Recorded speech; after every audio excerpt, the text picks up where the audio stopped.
नमस्कार बच्चों, स्वागत है आप सभी का आपके अपने YouTube चैनल पॉलिटेक्निक अड्डा पे। बच्चों, आज हम लोग एक बेहतरीन चैप्टर शुरू करने वाले हैं और ये चैप्टर फिजिक्स का है और जिसका नाम है nature of light and reflection of light. बच्चों, यानी कि आज के क्लास से हम लोग ऑप्टिक्स की शुरुआत करने वाले हैं, तो बिना देर किए बच्चों इस क्लास को हम लोग शुरू करेंगे।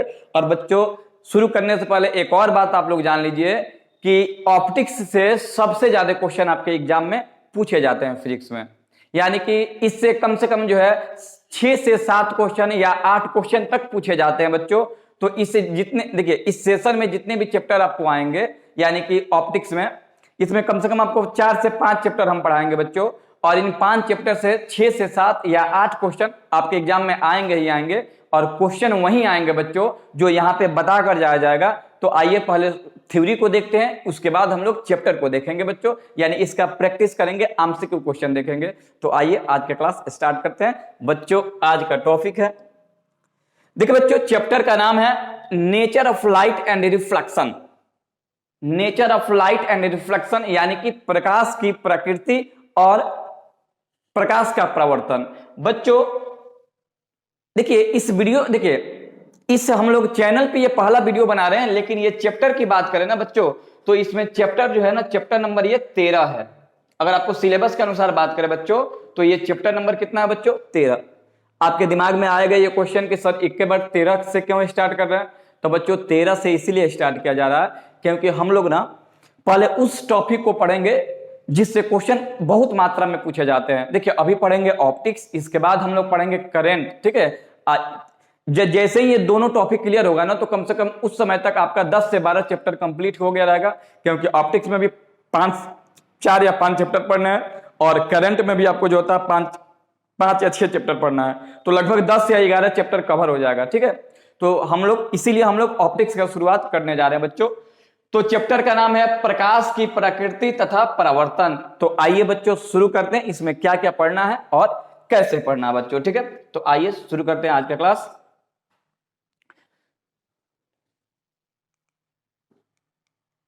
आज का पहला टॉपिक है बच्चों, इस क्लास का पहला टॉपिक है लाइट। लाइट बोले तो प्रकाश। बच्चों हम लोग समझेंगे कि प्रकाश क्या है, प्रकाश में कौन कौन सी खूबियां होती है, यानी इसका फीचर क्या होता है, उन सारे बातों को हम लोग समझेंगे। और प्रकाश का कंसेप्ट कहां से निकल कर आया, इस बात को भी हम लोग जानेंगे। यानी कि बच्चों प्रकाश के बारे में A to Z पूरा कंसेप्ट के साथ आपका यहाँ पे थ्योरी को पेश किया जाएगा बच्चों। तो देखिए बच्चों प्रकाश क्या है, तो आप लोग याद रखिएगा, प्रकाश जो है ना पॉइंट के अनुसार हम लोग लिखते चलेंगे, आपके लिए अच्छा रहेगा। प्रकाश जो है ऊर्जा का एक महत्वपूर्ण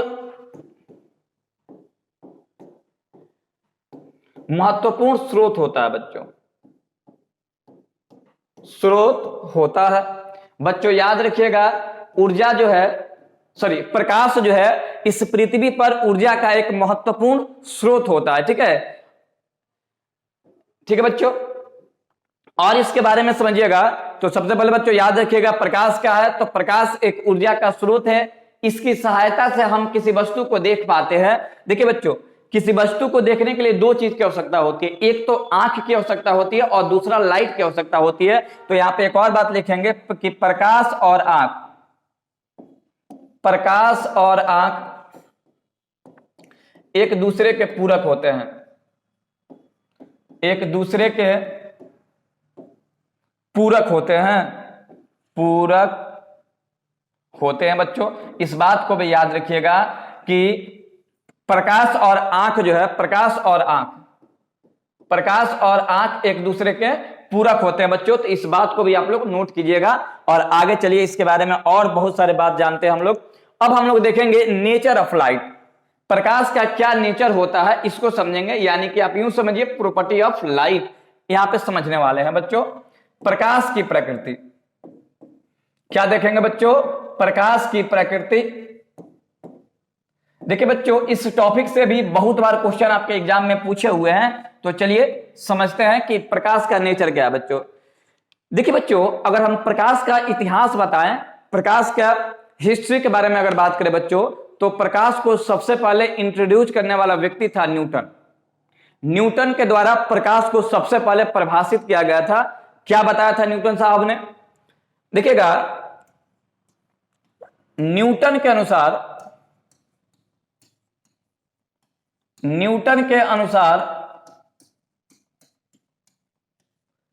प्रकाश में, न्यूटन के अनुसार प्रकाश में कण का गुण पाया जाता है, कण का गुण पाया जाता है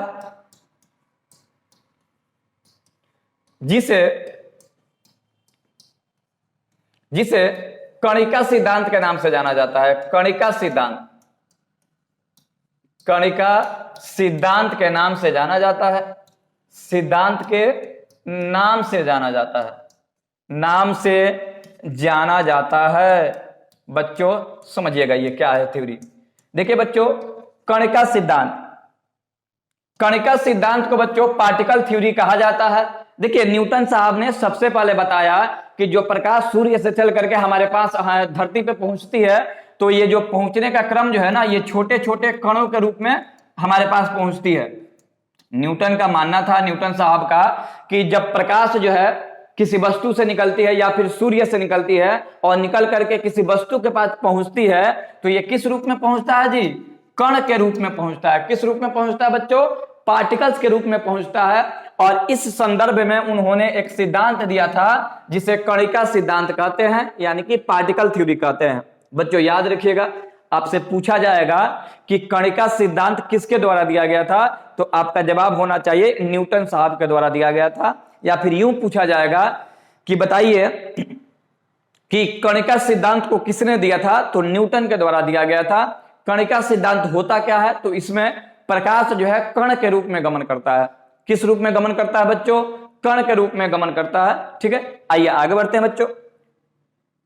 और एक और बात याद रखिएगा कि प्रकाश के बारे में सबसे पहले इंट्रोड्यूस करने वाला व्यक्ति कौन था, तो न्यूटन साहब थे बच्चों। कौन थे जी? न्यूटन साहब। प्रकाश के बारे में उन्होंने सबसे पहले बताया। देखिए, प्रकाश तो जब से ये पृथ्वी है तब से है, लेकिन प्रकाश के बारे में इन्होंने सबसे पहले जो कंसेप्ट दिया था वो वैज्ञानिक का नाम क्या था? न्यूटन साहब था जी। ठीक है, आगे बढ़ते हैं। एक और व्यक्ति थे जी जिन्होंने प्रकाश के बारे में कुछ और महत्वपूर्ण बातें को प्रस्तुत किया, जिनका नाम था हाइगेन्सबर्ग।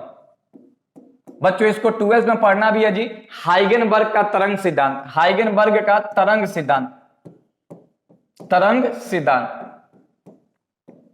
देखिए बच्चों, न्यूटन साहब का मानना था कि प्रकाश में कण का गुण पाया जाता है, और ये दूसरा वैज्ञानिक थे जिनका नाम था हाइगेनबर्ग। उन्होंने एक सिद्धांत प्रस्तुत किया प्रकाश के संदर्भ में, जिसे हाइगेनबर्ग का तरंग सिद्धांत कहा जाता है। यह सिद्धांत क्या कहता है?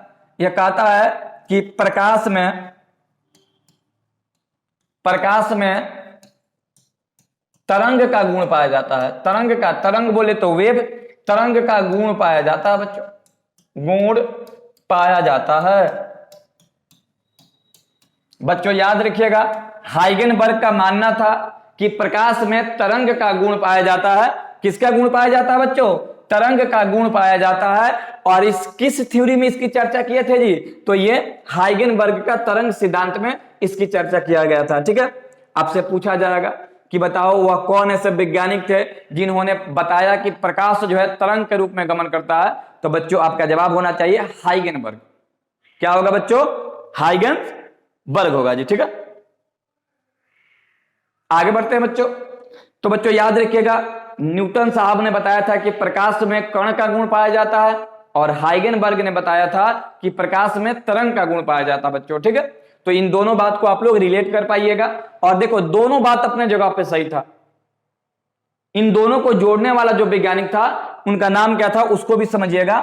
और एक बात समझिएगा, तीसरा एक और वैज्ञानिक थे जिनका नाम था आइंस्टाइन। इस पॉइंट को भी याद रखिएगा, आइंस्टाइन। इसको आइंस्टीन या आइंस्टाइन कहा जाता है बच्चों। आइंस्टाइन का क्या मानना था? आइंस्टाइन के अनुसार, चलो इसको अलग से ही लिख देते हैं बच्चों। हाँ जी, तीसरा वैज्ञानिक कौन थे? तो आइंस्टीन थे, या आइंस्टाइन लिख सकते हैं, आइंस्टीन। आइंस्टीन के अनुसार, आइंस्टीन के अनुसार ये भी जो है एक बड़े वैज्ञानिक थे, बहुत ही बड़े वैज्ञानिक थे आइंस्टीन साहब। इन्होंने एक बिजोड़ फार्मूला दिया था E बराबर mc², उसका भी चर्चा करेंगे। लेकिन फिलहाल अभी समझिएगा प्रकाश के संदर्भ में इन्होंने क्या बोला था, और बहुत ही लाजवाब बात बोला था, इससे न्यूमेरिकल भी पूछा जाता है बच्चों। देखिए बच्चों, इन्होंने बोला क्या था, इन्होंने बोला था कि प्रकाश जो है ना ऊर्जा के छोटे छोटे बंडलों के रूप में गमन करता है, यानी पैकेट के रूप में गमन करता है जी।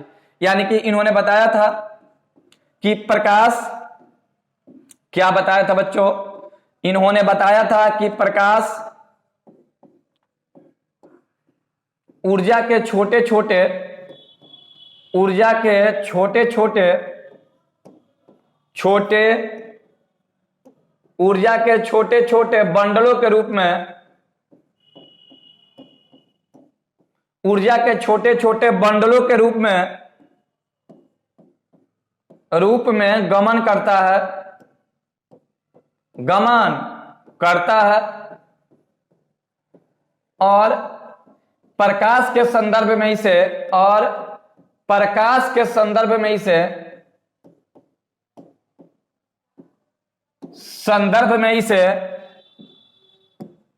संदर्भ में इसे फोटॉन, क्या कहा जाता है बच्चों, फोटॉन कहा जाता है, फोटॉन कहा जाता है,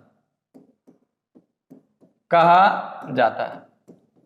हाँ जी, आइंस्टाइन साहब ने क्या बताया था प्रकाश के बारे में, आइंस्टाइन साहब ने बताया था कि प्रकाश जो है ना ऊर्जा के छोटे छोटे बंडलों के रूप में, देखो जी, ऊर्जा के छोटे छोटे बंडलों के रूप में गमन करता है, यानी कि चलता है, ठीक है। और इसे, इसी को छोटे छोटे बंडल को प्रकाश के संदर्भ में इसे क्या कहते हैं, फोटॉन कहा जाता है बच्चों। इस बात को याद रखिएगा, आपसे पूछा जाएगा कि बताओ प्रकाश को फोटॉन किसने कहा था, तो याद रखिएगा प्रकाश को फोटॉन कहने वाले व्यक्ति कौन थे जी, आइंस्टाइन थे जी, ठीक है।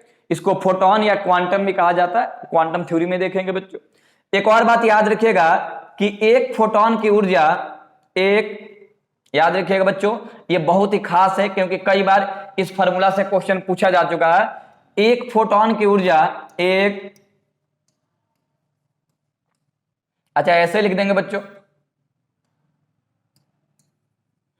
लिखेंगे बच्चों कि फोटॉन की ऊर्जा, फोटॉन की ऊर्जा इस प्रकार ज्ञात की जाती है, इस प्रकार ज्ञात किया जाता है, इस प्रकार ज्ञात किया जाता है, ज्ञात किया जाता है। इसको भी बच्चों लिख लीजिएगा, बहुत ही शानदार ये फॉर्मूला होने जा रहा है। फोटॉन की ऊर्जा इस प्रकार से ज्ञात किया जाता है, तो बच्चों याद रखिएगा आइंस्टाइन साहब ने प्रकाश को फोटॉन माना था, और इसकी ऊर्जा कैसे निकाली जाती है, तो E बराबर h न्यू होता है, न्यू है बाबू, न्यू, इसको न्यू कहा जाता है बच्चों, ठीक है। न्यू का मतलब यहाँ पे आवृत्ति से है बच्चों, फ्रीक्वेंसी से है जी, ठीक है।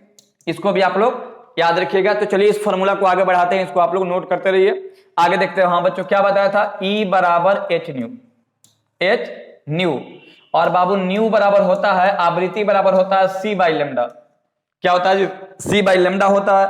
तो E का E इजिकल टू H, और न्यू को क्या लिखें, c बाई लेमडा, तो E का फॉर्मूला हो जाएगा hc बाई लेमडा हो जाएगा।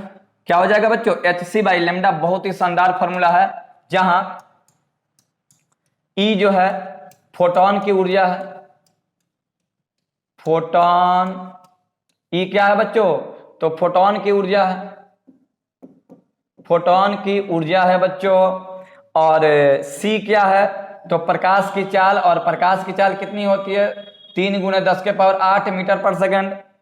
और बाबू लेमडा क्या है, तो ये तरंग धैर्य है, दो तरंगों के बीच की लंबाई है, तरंग धैर्य, श्रृंग और गर्त की लंबाई ऐसे भी बोल सकते हो। और H क्या है बच्चों, तो इसी को तो याद रखना बच्चों, प्लांक नियतांक है ये बच्चों। क्या है जी H का मान, प्लांक नियतांक, नियतांक है बच्चों। हाँ जी, ये क्या है बच्चों, तो प्लांक नियतांक है, नियतांक। और बाबू प्लांक नियतांक का मान कितना होता है बच्चों, तो H का मान होता है 6.626, गुणे 10 के power minus 34 joule into second. बच्चों कई बार एग्जाम में पूछा हुआ है जी, चाहे यूपी पॉलिटेक्निक हो चाहे बिहार पॉलिटेक्निक हो, कई बार ये पूछा हुआ है कि बताइए प्लांक प्लांक कांस्टेंट का मान कितना होता है बच्चों। तो प्लांक नियतांक का मान होता है 6.626 गुणे 10 के पावर माइनस 34। और ये मात्रक जरूर याद रखिएगा, जूल इंटू सेकंड, कई बार एग्जाम में आपसे पूछा हुआ है बच्चों। तो इस पॉइंट को आप लोग अच्छे से लिखिए, न्यूमेरिकल भी बहुत पूछा जाएगा। आगे हम लोग जब इसको वेव थ्योरी पढ़ाएंगे ना, तब भी ये थ्योरी आएगा, तो उस समय भी इसको देखेंगे। अभी फिलहाल इसको लिखिए बच्चों, ठीक है। अब देखो जी, प्रकाश के बारे में एक और वैज्ञानिक थे जिनका नाम था डी ब्रोगली।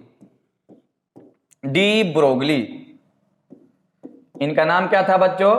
De Broglie. देखिए बच्चों, इन्होंने क्या बताया था, तो इन्होंने एक सिद्धांत दिया था, प्रकाश की दोहरी प्रकृति का सिद्धांत। प्रकाश के दोहरी प्रकृति का सिद्धांत, दोहरी प्रकृति का सिद्धांत बच्चों डी ब्रोगली द्वारा जो है प्रकाश के दोहरी प्रकृति का सिद्धांत दिया गया था। मतलब क्या है, यानी कि डुअल नेचर ऑफ लाइट, ठीक है, principle of dual nature of light, यानी कि प्रकाश के दोहरी प्रकृति के सिद्धांत दिया गया था। इस सिद्धांत में डी ब्रोगली साहब जो है न्यूटन को भी बात को रख दिए थे और हाइगेनबर्ग का भी बात को इन्होंने रख दिया था। इन्होंने बताया था कि प्रकाश में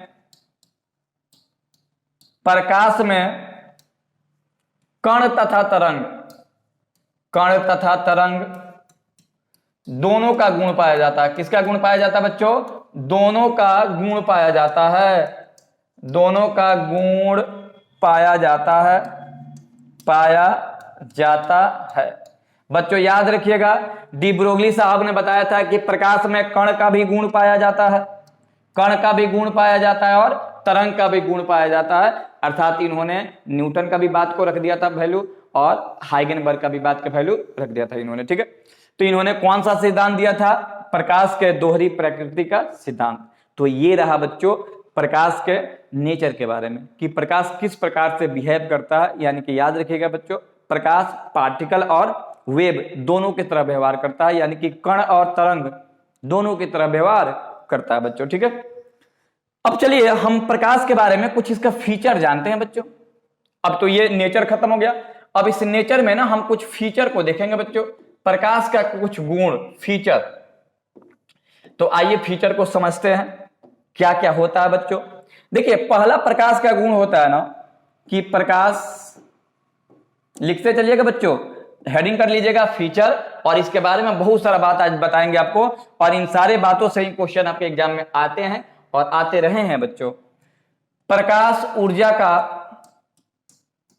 ऊर्जा का महत्वपूर्ण स्रोत होता है, महत्वपूर्ण स्रोत होता है। बच्चों याद रखिएगा, प्रकाश जो है ऊर्जा का महत्वपूर्ण स्रोत होता है। यानी कि अगर धरती पे ऊर्जा आपको तलाशना है तो कहां मिलता है बच्चों? ऊर्जा का सबसे बड़ा स्रोत क्या है धरती पे? तो प्रकाश है बच्चों, सनलाइट है, ठीक है। आगे बढ़ते हैं बच्चों। प्रकाश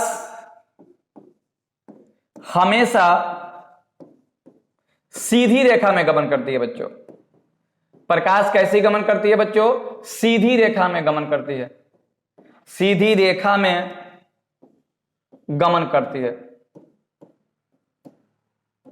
बच्चों याद रखिएगा कि प्रकाश जो है हमेशा सीधी रेखा में गमन करती है, यानी कि स्ट्रेट लाइन में गमन करती है। इस बात को हमेशा याद रखिएगा। देखिए, और सबसे महत्वपूर्ण बात बच्चों कि प्रकाश एक इलेक्ट्रोमैग्नेटिक वेव है। क्या है बच्चों? इलेक्ट्रोमैग्नेटिक वेव है, मैग्नेटिक वेव। अब इलेक्ट्रोमैग्नेटिक वेव क्या होता है इसको भी समझिएगा। प्रकाश एक इलेक्ट्रोमैग्नेटिक वेव है, यानी कि विद्युत, देखिए इलेक्ट्रोमैग्नेटिक वेव का मतलब होता है विद्युत चुंबकीय तरंग। प्रकाश एक इलेक्ट्रोमैग्नेटिक वेव है, अर्थात इलेक्ट्रोमैग्नेटिक का मतलब क्या होता है यहां पर समझ लीजिएगा। अर्थात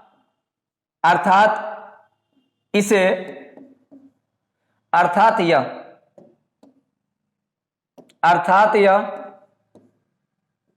निर्वात तथा माध्यम, निर्वात तथा माध्यम दोनों में गमन करता है बच्चों। किस में गमन करता है जी? तो दोनों में गमन करता है बच्चों, गमन करता है। बच्चों याद रखिएगा कि प्रकाश जो है ना, यानी कि लाइट जो है एक इलेक्ट्रोमैग्नेटिक वेव है। इलेक्ट्रोमैग्नेटिक का मतलब क्या होता है ना, देखिए बच्चों एक बात समझिएगा कि जब भी किसी वस्तु को, जब भी किसी ऑब्जेक्ट को एक जगह से दूसरे जगह जाना होता है ना, तो माध्यम की आवश्यकता होती है। उसी प्रकार से जब प्रकाश को एक जगह से दूसरे जगह जाना होता है ना, तो उसको माध्यम की आवश्यकता होती है। ठीक है, तो प्रकाश जो है ना इलेक्ट्रोमैग्नेटिक वेव है, तो इसमें माध्यम होगा तभी सही है, नहीं होगा तब भी सही है, क्योंकि इलेक्ट्रोमैग्नेटिक रेडिएशन में क्या होता है कि माध्यम नहीं रहेगा तभी ये गमन कर जाएगा। गमन का मतलब होता है एक जगह से दूसरी जगह जाना बच्चों। तो याद रखिएगा एक और बात कि निर्वात में, तो भाई निर्वात में भी जाएगा। निर्वात का मतलब वैक्यूम होता है बच्चों। निर्वात में प्रकाश की चाल सबसे अधिक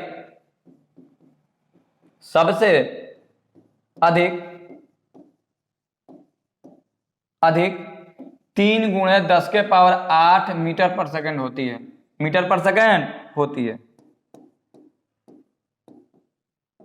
ठीक है बच्चों, प्रकाश की चाल सबसे अधिक किसमें होती है जी? तो निर्वात में होती है। और कितना होती है? 3 गुणे 10 के पावर 8। देखिए बच्चों इस चाल को आप ऐसे भी लिख सकते हो 3 लाख किलोमीटर, 3 लाख किलोमीटर पर सेकंड, या फिर आप इसको ऐसे भी लिख सकते हो 3 गुणे 10 के पावर 5 किलोमीटर पर सेकंड। लिखने का ये तरीका है। ऐसा नहीं है कि देखो 10 के पावर 8 दिया रहेगा ना तो मीटर में दिया रहेगा, 5 दिया रहेगा तो किलोमीटर में दिया रहेगा, क्योंकि 1 किलोमीटर बराबर होता है 10 के पावर 3 मीटर। ठीक है बच्चों, 10 के पावर 3 मीटर। तो आगे बढ़े बच्चों, तो चलिए इसको आप लोग लिखिए। क्लास शुरू हुआ जी आज का। बच्चों देखिए अब आपका प्रत्येक सब्जेक्ट को जो है चालू कर दिया गया, मैथ, केमिस्ट्री और फिजिक्स भी आज स्टार्ट ही हो गया। तो बच्चों अब आपको पढ़ने में किसी प्रकार का कंजूसी नहीं करना है, क्योंकि और देखिए बाबू आप लोग पढ़ते रहिए और देखिए और इस चैनल पे आप लोग प्यार बनाए रखिए। मतलब ये कि आप लोग अगर वीडियो अगर आप लोग को अच्छा लगता है तो बच्चों आप लोग इसको चैनल को सब्सक्राइब करना बिल्कुल ना भूलें आप लोग। देखिए बच्चों भले ये चैनल नया है बच्चों, हम नए नहीं है बच्चों, बहुत सालों से जो है पॉलिटेक्निक के क्षेत्र में विद्यार्थियों के लिए जो होता है सेवा देते आ रहे हैं। और खुद बाबू हम एक सिविल इंजीनियर है बच्चों, तो इसमें आपको कोई हिचक नहीं होना चाहिए कि चैनल ये नया है कि पुराना है। बच्चों चैनल नया है ना, हम पुराने हैं बच्चों, तो आपको पढ़ाई में किसी भी प्रकार का कोई दिक्कत नहीं होगा। और बच्चों हम लोग ऑनलाइन जो है पहली बार आ रहे हैं, ऑफलाइन कई सालों से क्लास हम लोग देते आ रहे हैं बच्चों। यूपी का या फिर बिहार का कोई ऐसा पॉलिटेक्निक कॉलेज नहीं होगा जहाँ पे अपना बच्चा नहीं है बच्चों। तो पढ़ाई में कोई कंजूसी नहीं कीजिए, मन लगा के पढ़िए और थोड़ा सा वीडियो को लाइक और चैनल को सब्सक्राइब करना आप लोग ना भूलें। और इसको आप लोग लिखिए, तब तक वीडियो देख लें चल रहा है कि नहीं आज का क्लास।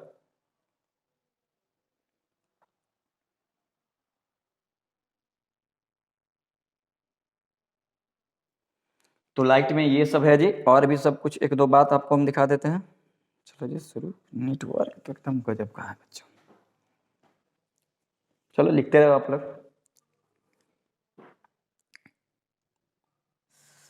आ गया है जी, नहीं चलेगा।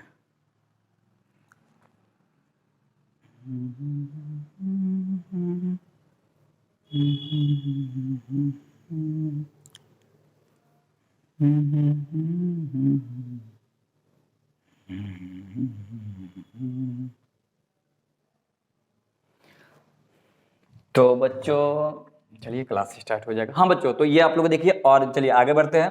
और भी बात देखिएगा बच्चों कि प्रकाश एक अनुप्रस्थ तरंग का उदाहरण है। कौन सा तरंग है बाबू? अनुप्रस्थ तरंग।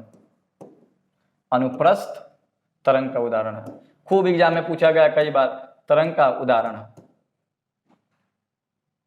है। यह प्रकाश एक अनुप्रस्थ तरंग है। बस प्रकाश कौन सा तरंग है बच्चों? तो अनुप्रस्थ तरंग है बच्चों। इसको भी आप लोग याद रखिएगा। अनुप्रस्थ तरंग क्या होता है इसको भी देखो। वैसा तरंग जो श्रृंग और गर्त के रूप में गमन करता है। किस रूप में गमन करता है जी? तो उससे देखो जी, ये उठे हुए भाग को श्रृंग कहते हैं और गिरे हुए भाग को गर्त कहते हैं बच्चों। तो ये श्रृंग और गर्त के रूप में जाता है। ये श्रृंग है बच्चों और ये क्या है? तो ये है गर्त। नीचे वाले को गर्त, उठना को श्रृंग बोलते हैं, गिरने को गर्त। और दो श्रृंगों के जो बीच का लगातार दूरी होता है उसी को लेमडा कहते हैं, तरंग दैर्घ्य कहते हैं, तो वो भी लेमडा हो जाएगा और ये भी लेमडा हो जाएगा।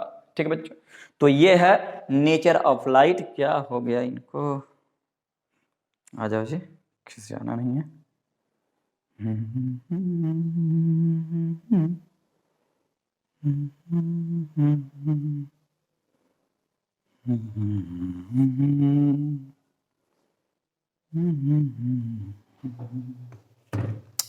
चलिए बच्चों छोड़िए, नहीं आ रहा लाइट। चलिए बच्चों, तो ये रहा फीचर ऑफ लाइट। चलिए अब आगे बढ़ते हैं हम लोग, अब इसमें और सारे रूल देखते हैं। अब बच्चों आपको देख रहा है ल्यूमिनस बॉडी। देखिए बच्चों, ल्यूमिनस बॉडी का मतलब क्या होता है कि वैसी वस्तुएं जिसमें प्रकाश होता है, जिस वस्तु में प्रकाश होगा यानी प्रकाश को उत्सर्जित करने का कार्य करेगा, ल्यूमिनस बॉडी कहलाएगा। ल्यूमिनस बॉडी बच्चों दो प्रकार का होता है। कितने प्रकार का होता है? दो प्रकार का होता है ल्यूमिनस बॉडी। एक होता है सेल्फ ल्यूमिनस बॉडी या ऑब्जेक्ट कह देंगे बच्चों, और दूसरा होता है नॉन सेल्फ ल्यूमिनस बॉडी। इसका हिंदी क्या हुआ बच्चों? तो इसका हिंदी हुआ प्रदीप्त वस्तु, या इसी को बोलते हैं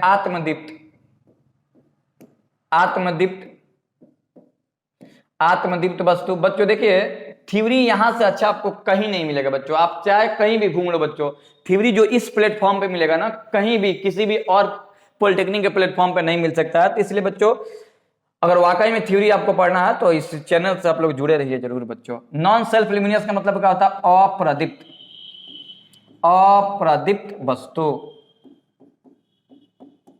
अप्रदीप्त वस्तु क्या हो जाएगा बच्चों? अप्रदीप्त वस्तु हो जाएगा। अब समझिएगा इसके बारे में, इसका डिफिनीशन समझिएगा बच्चों। डिफिनीशन क्या होता है बच्चों? प्रदीप्त का मतलब होता है, डिफिनीशन बोल देते हैं, लिख दीजिएगा, कि वैसी वस्तुएं जिसमें स्वयं का प्रकाश होता है। जिस वस्तु के पास खुद का प्रकाश होता है बच्चों, उसे प्रदीप्त वस्तुएं कहते हैं, यानी कि सेल्फ ल्यूमिनस कहते हैं। यानी कि वैसी वस्तुएं जिसमें स्वयं का प्रकाश होता है उसे सेल्फ ल्यूमिनस ऑब्जेक्ट कहते हैं। जैसे में क्या होगा बच्चों? तो जैसे में होगा सूर्य के पास खुद का प्रकाश होता है बच्चों, सूर्य हो जाएगा, तारे हो जाएंगे, बल्ब हो जाएगा। कौन सा बल्ब बच्चों? विद्युत बल्ब हो जाएगा, मोमबत्ती हो जाएगा, मोमबत्ती भी सेल्फ ल्यूमिनस होता है बच्चों, मोमबत्ती हो जाएगा। मोमबत्ती के बाद क्या होगा बच्चों? लालटेन हो जाएगा, लैंप हो जाएगा, इटीसी। ये ल्यूमिनस, सेल्फ ल्यूमिनस है, यानी इसमें खुद का प्रकाश होता है। और बच्चों इसका एग्जाम्पल क्या होगा बच्चों?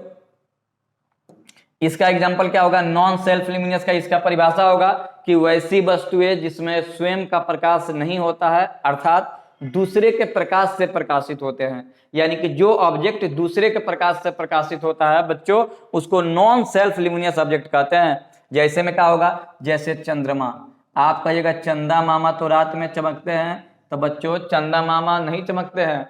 चंदा मामा जो है सूर्य के प्रकाश से चमकते हैं, उनमें खुद का प्रकाश नहीं होता है।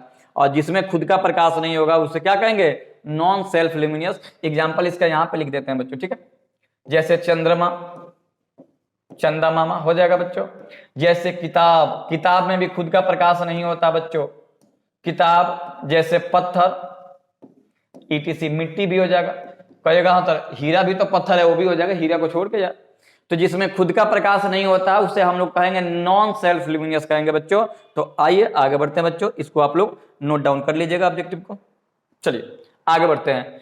अब है beam of light. Beam of light का मतलब होता है प्रकाश पुंज। क्या कहते हैं बच्चों? इसको बोला जाता है प्रकाश पुंज बोला जाता है बच्चों। बीम ऑफ लाइट, प्रकाश पुंज। प्रकाश पुंज क्या है? तो प्रकाश पुंज क्या होता है? देखिए, पुंज का मतलब होता है समूह, ठीक है ना। लाइट का मतलब होता है प्रकाश, यानी प्रकाश के समूह। बच्चों कहने का मतलब यह है कि प्रकाश के किरणों के समूह को, ये जो देख रहे हैं ना बहुत सारे किरण, इसी को हम लोग बीम ऑफ लाइट कहते हैं। बीम ऑफ लाइट कहते हैं, यानी कि बीएफएल कहा जाता है। क्या कहा जाता है बच्चों? बीएफएल कहा जाता है, बीम ऑफ लाइट कहा जाता है, प्रकाश पुंज कहा जाता है। तो बच्चों परिभाषा लिख लीजिएगा, प्रकाश के किरणों के समूह को, the group of ray of light, देख रहे हैं ना बच्चों, ये क्या है जी, प्रकाश का क्या है, प्रकाश के किरण है, यानी कि the group of ray of light is called beam of light, यानी प्रकाश के किरणों के समूह को क्या कहते हैं बच्चों, प्रकाश पुंज कहा जाता है बच्चों। तो आइए आगे बढ़ते, ये है प्रकाश पुंज। आगे बढ़ते बच्चों, अब देखो जी इसका प्रकार पढ़ना है जी, टाइप यहां पे लगा देते हैं, type of beam of light यानी प्रकाश पुंज के प्रकार, प्रकाश पुंज के प्रकार। देखिए बच्चों, अब हम लोग पढ़ने वाले हैं प्रकाश पुंज के प्रकार। बच्चों प्रकाश पुंज मुख्य रूप से 3 प्रकार का होता है, सब ये लिखते चलिएगा, एग्जाम में पूछा जाएगा बच्चों। प्रकाश पुंज कितने प्रकार के होते हैं बच्चों, 3 प्रकार के होते हैं। पहला होता है parallel beam of light, parallel beam of light, beam of light होता है बच्चों। दूसरा क्या होता है बच्चों, convergent, convergent beam of light, beam of light. तीसरा क्या होता है बच्चों, divergent beam of light, divergent, divergent beam of light.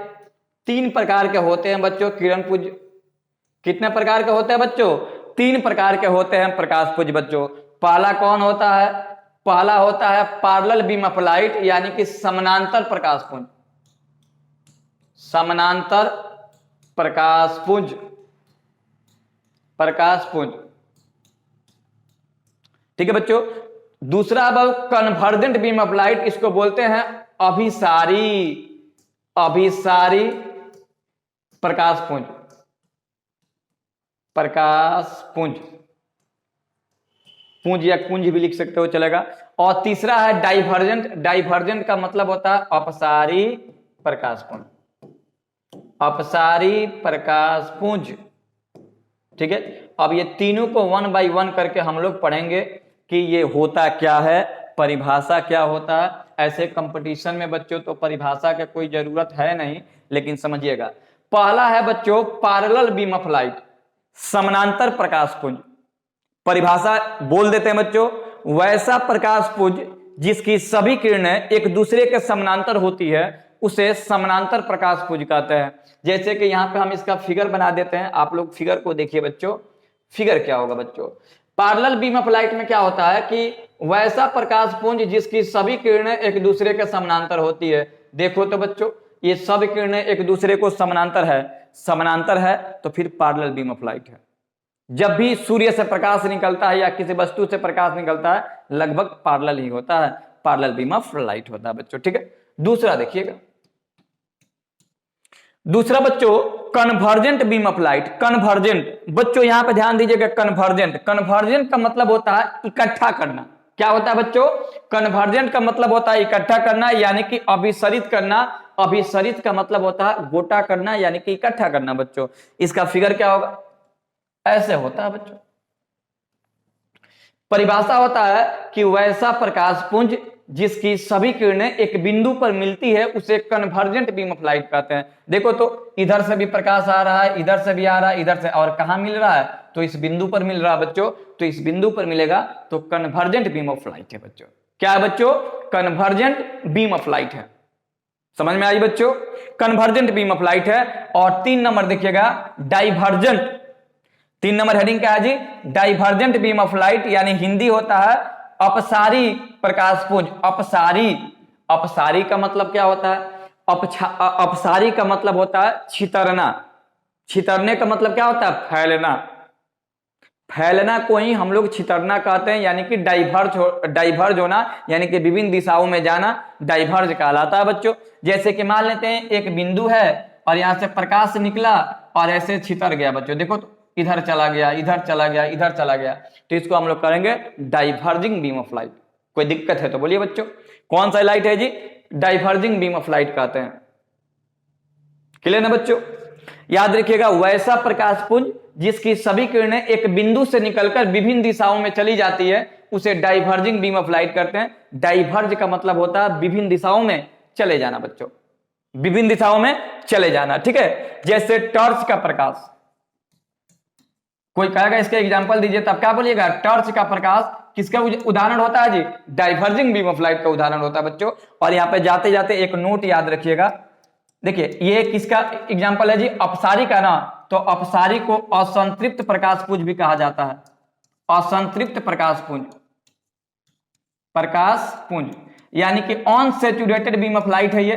Unsaturated इसलिए क्योंकि बच्चों जब ये प्रकाश निकल रहा है ना तो विभिन्न दिशाओं में जा रहा है बच्चों, तो याद रखिएगा डाइवर्जिंग बीम ऑफ लाइट को अनसैचुरेटेड बीम ऑफ लाइट कहते हैं, यानी हिंदी में उसको असंतृप्त प्रकाश पुंज कहा जाता है। इसको एकदम मुख्य रूप से हेडिंग में एकदम इंपॉर्टेंट कीजिएगा, एकदम बोल्ड अक्षर में। दूसरा का भी सुन लीजिए, इसको बाबू हम लोग संतृप्त कहते हैं बच्चों, सैचुरेटेड है, इसको संतृप्त प्रकाश पुंज कहा जाता है, प्रकाश पुंज। ये क्या नाम है जी बच्चों, किसको किसको कहते हैं जी संतृप्त प्रकाश पुंज, प्रकाश पुंज, यार गड़बड़ हो जाता है। हाँ जी, क्या कहते हैं बच्चों, तो संतृप्त प्रकाश पुंज कहा जाता है बच्चों।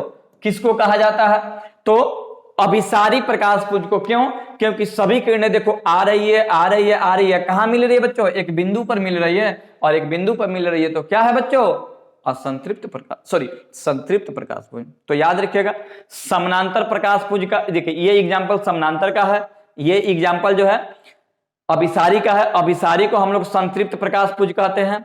और तीसरा जो एग्जांपल है अपसारी का है, इसको हम लोग क्या कहते हैं, असंतृप्त प्रकाश पुंज कहते हैं। तो बच्चों ये रहा आपका थ्योरी। आगे बढ़ते हैं बच्चों, इस थ्योरी को एकदम जेहन में बैठा कर रखिए और इसको याद भी करके चलना है। आगे देखते हैं बच्चों, आगे नेक्स्ट पढ़ना है ऑब्जेक्ट।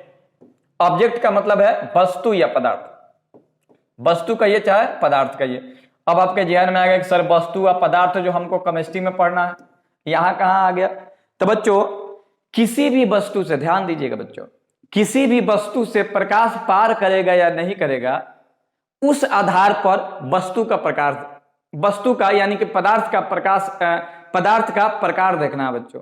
यानी कि किसी वस्तु से प्रकाश पार करेगा या नहीं, क्या बिहेव करेगा, उसके बेसिस पे ऑब्जेक्ट का प्रकार पढ़ना है। तो बच्चों आइए, 3 प्रकार का होता है। पहला होता है ट्रांसपेरेंट, ट्रांसपेरेंट ऑब्जेक्ट। पहला क्या होता है बच्चों, ट्रांसपेरेंट ऑब्जेक्ट होता है। दूसरा बच्चों ट्रांसलूसेंट होता है, ट्रांसलूसेंट ऑब्जेक्ट। और तीसरा होता है बच्चों ओपाक्यू होता है, ओपाक्यू होता है बच्चों, ओपाक्यू ऑब्जेक्ट। इसका हिंदी क्या होता है, पहले हिंदी जान लीजिए, उसके बाद हम लोग आते हैं इसके बारे में जानने के लिए। ट्रांसपेरेंट को हम लोग पारदर्शी कहते हैं बच्चों, पारदर्शी, पारदर्शी पदार्थ, ठीक है बच्चों। दूसरा है ट्रांसलूसेंट, ट्रांसलूसेंट को कहते हैं अर्ध पारदर्शी। क्या कहते हैं बच्चों, अर्ध पारदर्शी, पारदर्शी, या इसी को कहते हैं पारभासी, पारभासी पदार्थ, ठीक है। और तीसरा है ओपाक्यू ऑब्जेक्ट, यानी कि अपारदर्शी, अपारदर्शी, अपारदर्शी पदार्थ। तो आइए शुरू करते हैं इसके बारे में 1 बाय 1 पढ़ना बच्चों। पहला हम लोग पढ़ेंगे बच्चों कि ट्रांसपेरेंट ऑब्जेक्ट। चलिए बच्चों याद रखिएगा, पदार्थ 3 प्रकार के, पारदर्शी, पारभासी और अर्ध और अपारदर्शी, ठीक है। पारदर्शी का मतलब होता है कि वैसा पदार्थ जिससे प्रकाश आर पार कर जाए। याद रखिए बच्चों, वैसा पदार्थ जिससे प्रकाश आर पार कर जाए, परिभाषा लिखते चलिएगा बच्चों, वैसा पदार्थ जिससे प्रकाश आर पार कर जाए उसे पारदर्शी कहते हैं बच्चों। और पारदर्शी का एग्जांपल क्या होगा, जैसे हवा। हवा क्या है, पारदर्शी है, प्रकाश एकदम पार कर जाता है। हवा, पानी, कांच, ये जो आप माध्यम देख रहे हैं, ईटीसी लगा दीजिए बच्चों, ये जो आप माध्यम देख रहे हैं बच्चों, ये तीनों जो है क्या है, तो पारदर्शी है जी। क्योंकि हवा से भी प्रकाश पार कर जाता है, पानी से भी प्रकाश पार कर जाता है, और कांच से भी प्रकाश पार कर जाता है। तो ये जो एग्जाम्पल देख रहे हैं पारदर्शी का है। दूसरा हम लोग देखेंगे ट्रांसलूसेंट ऑब्जेक्ट। ट्रांसलूसेंट का मतलब क्या होता है? पारभासी, या इसी को कहते हैं अर्ध पारदर्शी। वैसा पदार्थ, परिभाषा लिखिएगा बच्चों, कि वैसा पदार्थ जिससे प्रकाश का कुछ अंश ही पार करता है। याद रखिएगा बच्चों, पारभासी में क्या होता है कि प्रकाश पूरा पार नहीं करता है, प्रकाश का कुछ अंश ही पार करता है, यानी प्रकाश का कुछ भाग ही पार करता है, उसे पारभासी कहते हैं। यानी कि वैसा वस्तु, वैसा पदार्थ जिससे प्रकाश का कुछ अंश ही पार करता है, उसे पारभासी कहते हैं। जैसे क्या लिखेंगे? बैलून। क्या होगा जी? बैलून। बैलून में जब आप कभी मेला में गए होंगे और बैलून से आप लोग बैलून के आड़ में छिप के किसी और को देखते हैं, या फिर बैलून को ही सामने करके किसी और को देखते हैं, तो वस्तुएं तो दिखाई देती है, सामने वाला व्यक्ति भी दिखाई देता है, लेकिन साफ रूप से नहीं दिखाई देता, यानी कि पूर्ण रूप से दिखाई नहीं देता है। तो बैलून किसका एग्जाम्पल हो जाएगा? पारभासी का एग्जाम्पल हो जाएगा। ठीक है। दूसरा देखिएगा कांच। दूसरा हो जाएगा तेल लगा कागज। तेल लगा कागज। और तीसरा बच्चों घिसा हुआ कांच। घिसा हुआ कांच। तीसरा एग्जांपल क्या हो जाएगा बच्चों? घिसा हुआ कांच हो जाएगा बच्चों। तो ये रहा इसका एग्जांपल बच्चों। और आगे बढ़ते हैं बच्चों, एकदम आनंद लीजिए बच्चों। अगर आपको समझ में आ रहा बच्चों ना, तो एकदम शेयर आप लोग दबा के कीजिए, एकदम ठोक दीजिए शेयर बच्चों। और लाइक करना तो बिल्कुल ही नहीं भूलिए बच्चों। देखिए बच्चों, हम नए हैं, सॉरी, ये जो सेशन चल रहा है ना, ये नया है बाबू। आपको लगता होगा कि ये नया नया वीडियो बना है बच्चों, लेकिन ये पढ़ाने का जो सिलसिला है ना, कई सालों से चलते आ रहा है बच्चों। तो एकदम बिना किसी डर के, एकदम विश्वास रख करके इस चैनल पे बने रहिए। डेली क्लास आपको अब मिल रहा है, किसी भी दिन अब ऐसा नहीं होगा कि आपको क्लास से वंचित रहना पड़े बच्चों। तो बस आप लोग अपना प्यार बनाए रखिए और इसी तरीके से आनंद लेते रहिए बच्चों। अब देखिए तीसरा एग्जाम्पल है ओपाक्यू। ओपाक्यू का मतलब होता है अपारदर्शी, यानी कि वैसी वस्तुएं जिससे प्रकाश आर पार नहीं करता है, उसे अपारदर्शी कहते हैं। जैसे लकड़ी, लोहा, लोहा से प्रकाश पार करेगा जी, लोहा, ईटीसी, जिससे प्रकाश नहीं पार करेगा उसे क्या कहेंगे? ओपाक्यू कहेंगे। तो इसको आप लोग लिख लीजिएगा। आगे बढ़ते हैं बच्चों।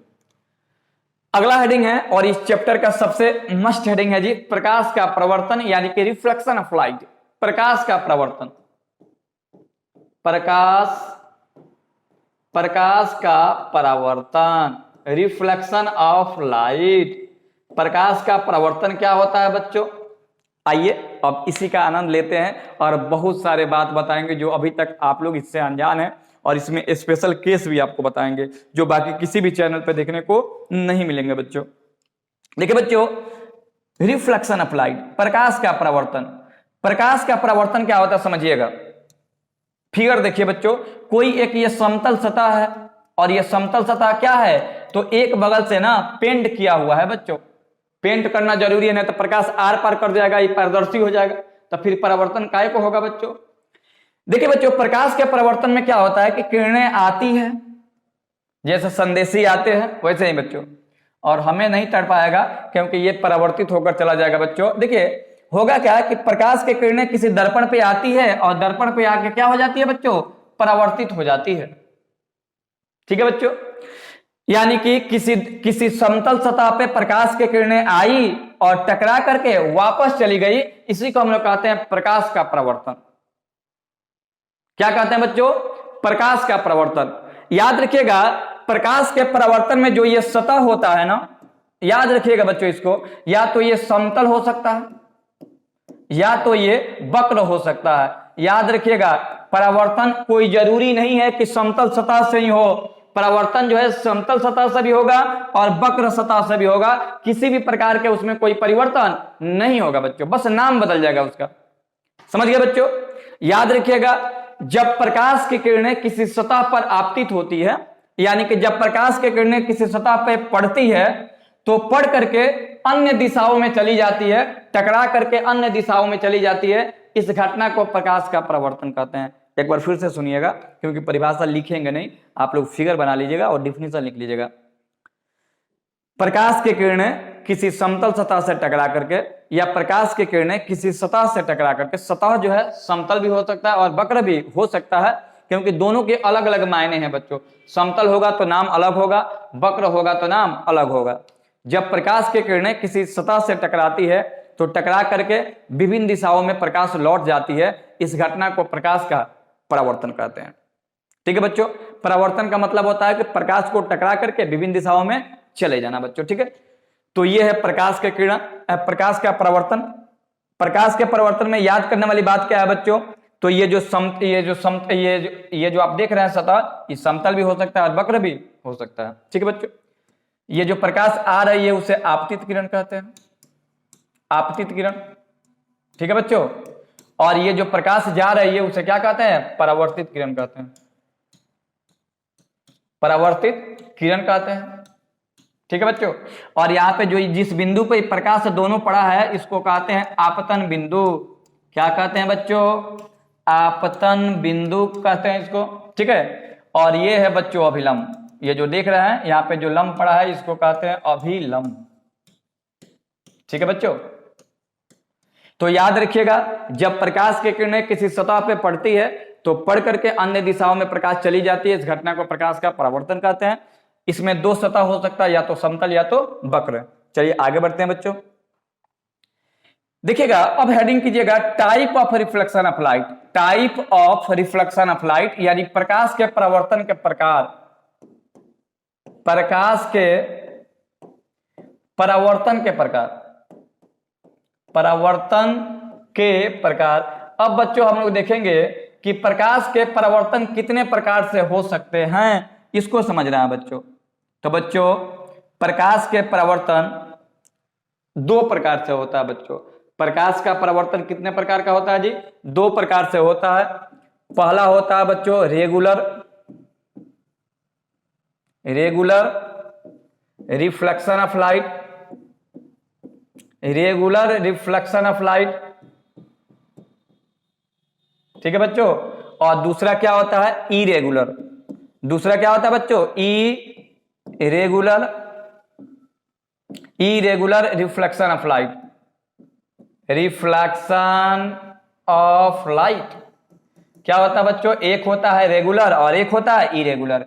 रेगुलर को बच्चों क्या कहते हैं, नियमित, नियमित प्रकाश का परावर्तन, प्रकाश का परावर्तन। और बच्चों इरेगुलर का मतलब होता है अनियमित प्रकाश का परावर्तन, अनियमित प्रकाश का परावर्तन, प्रकाश का परावर्तन। बच्चों प्रकाश का परावर्तन दो प्रकार से होता है, एक होता है नियमित और एक होता है अनियमित, यानी कि नियमित और अनियमित होता है बच्चों।